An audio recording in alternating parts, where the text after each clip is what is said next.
What's it like having a dad that's a therapist? It's interesting.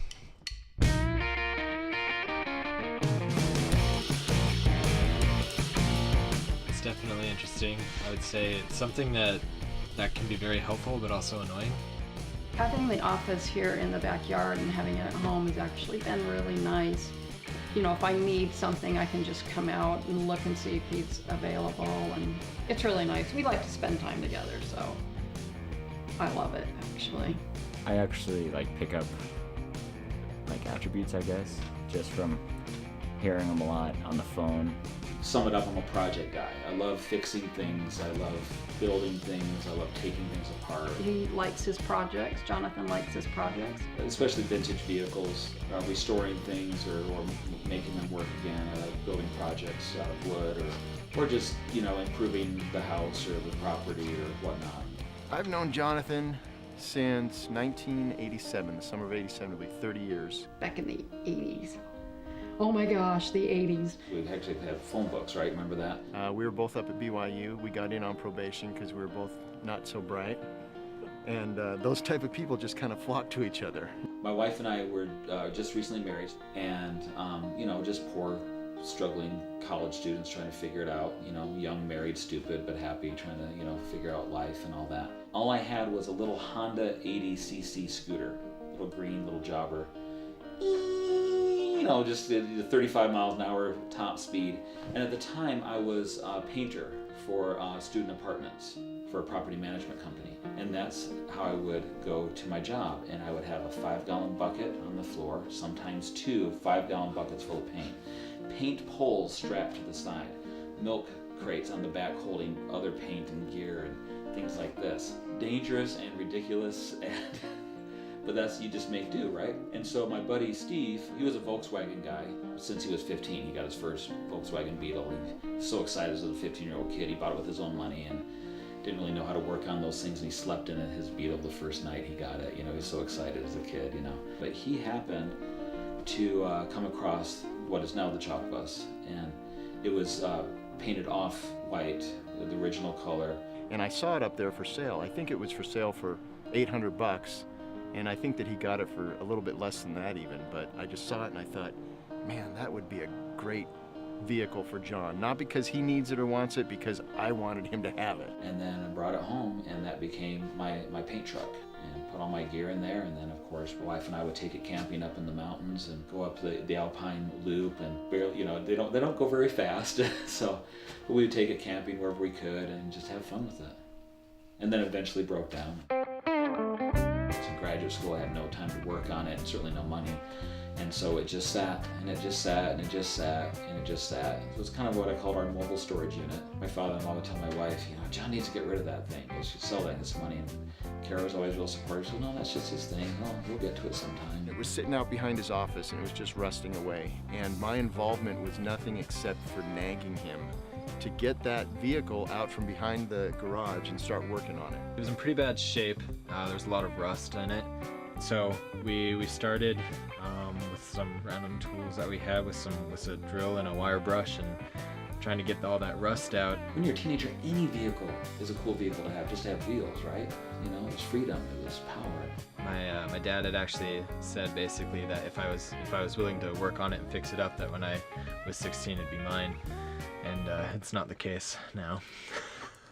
My buddy Steve, we didn't have money to fix it or anything like that. And he said, well, you can fix it. Steve, do you think I can do that? And I think you can do that. He bought what's called an idiot manual. It has hand illustrations in there, and it's this hippies mechanic who wrote this book.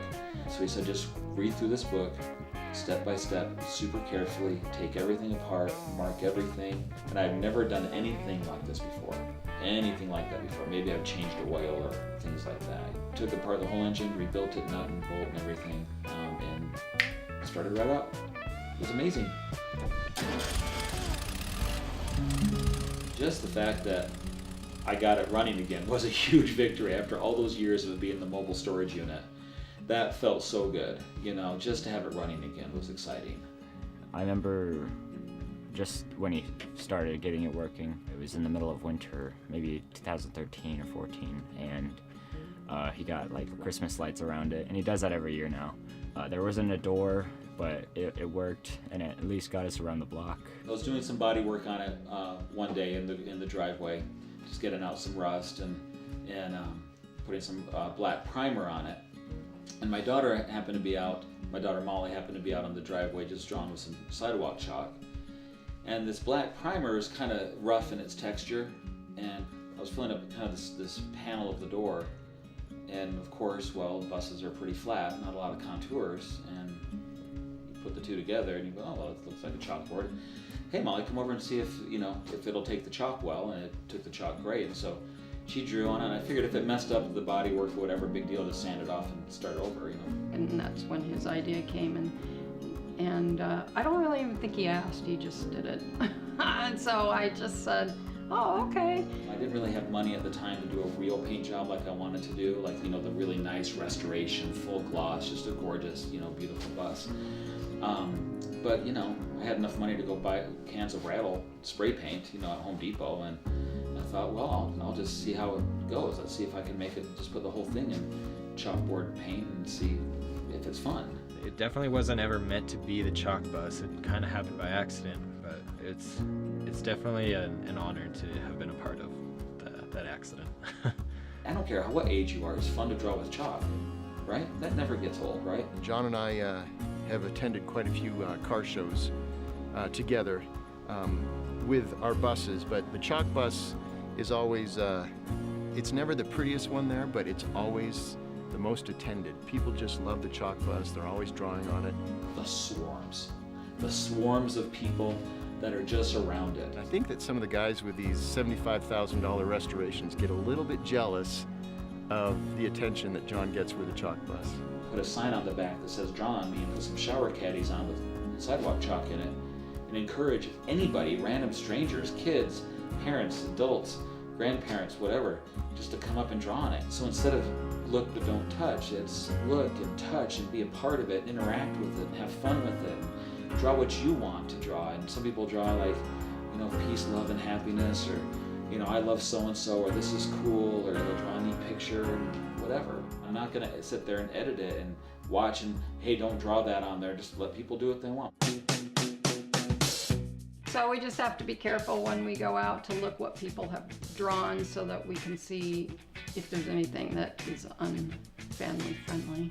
We have male genitalia or female genitalia drawn on there, and sometimes nasty words, but not very often. So we usually just cross it out with some chalk or make a banana out of it or something like that. We just work hard to keep it looking, appropriate. And most people are really cool. They don't write bad things on it. They get it for what it is. It's cool, so be cool about it. People always come up, and or like if I'm just driving around in it, and somebody sees the bus, they're like, "Oh, cool bus, man." I'm like, "Oh, thanks. You can draw on it." And they're like, "What?" When people approach the chalk bus, they don't believe it. It's not expected. It's not the norm. Everybody loves a bus or an old Volkswagen Beetle.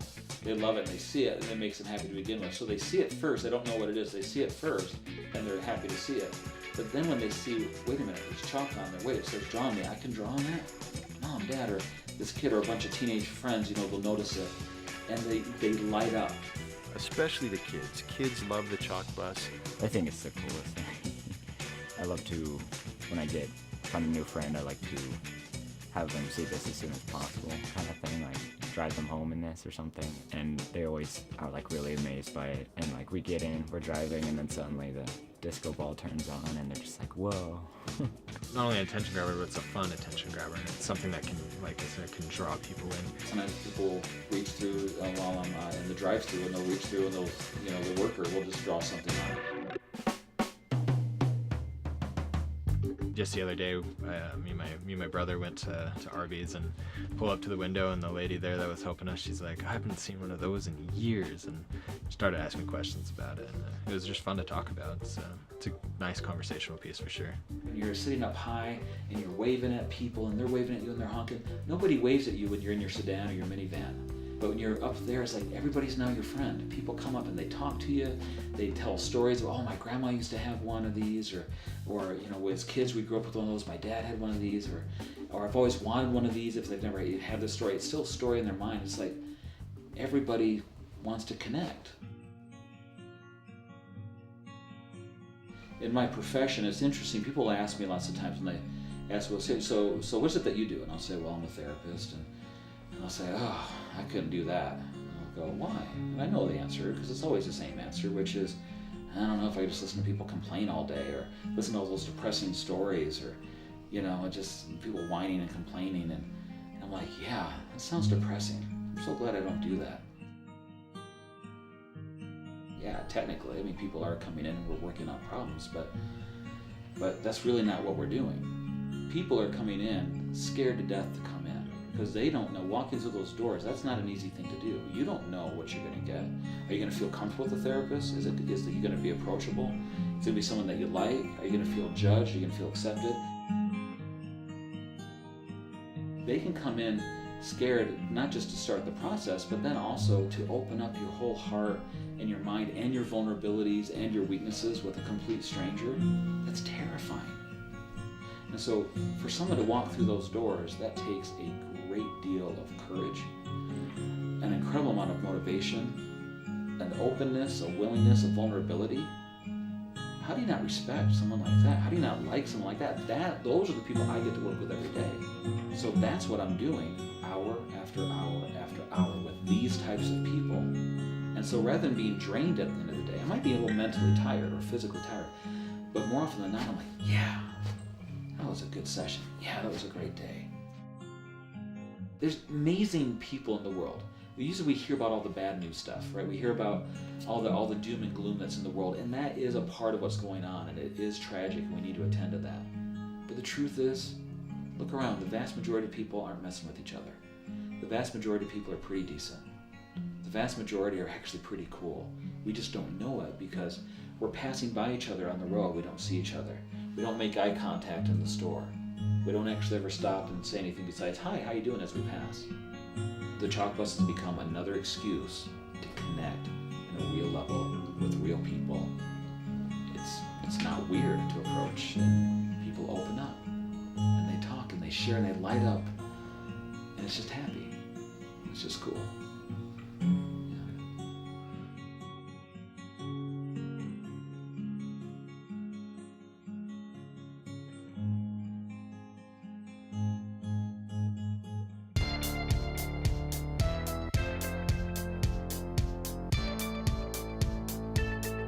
Earlier this year, the Royal Engineers, which is a rock band from the Netherlands, they were in Park City for Sundance, and they were doing a little tour in Utah, doing some shows and stuff like that, and they had a new song out, and they wanted to do have a cool vehicle to include in the music video, and so the music production company knew somebody who knew me, and asked if I'd bring the bus, and so Molly and I went down, and we were part of that music video experience with the nicest guys, these rockers from the Netherlands. You think young rockers are going to have some ego about them and think they're all really cool and stuff, and they were really cool, and they had the confidence of what they were doing, but they were the nicest, most down-to-earth, friendliest people. They just made us feel completely at ease and comfortable, and they had a blast using the chalk bus, and that was a victory. A reporter with KSL did an article on it a few years ago. I was so excited, I was thrilled just that anybody was interested enough, because I thought it was cool, and I knew some people here locally thought it was cool, and I got all kind of feedback about that. That was fun. But then the next day, or the day after that, for the AP to contact me and say, we'd like to run the story nationally. I'm like, oh my gosh, that's awesome. That was super thrilling.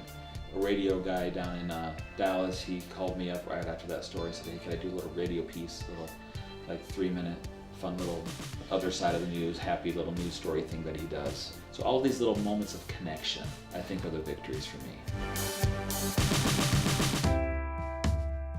He's always loved having the bus. No matter how difficult or strenuous the work on it has been. In the beginning, I think he wanted it to be something that would help his business, but he tells me that it hasn't really, but he's okay with that. that it's definitely something that helps him just help make other people happy, because it's not something to really advertise, but rather just to help other people have a good time.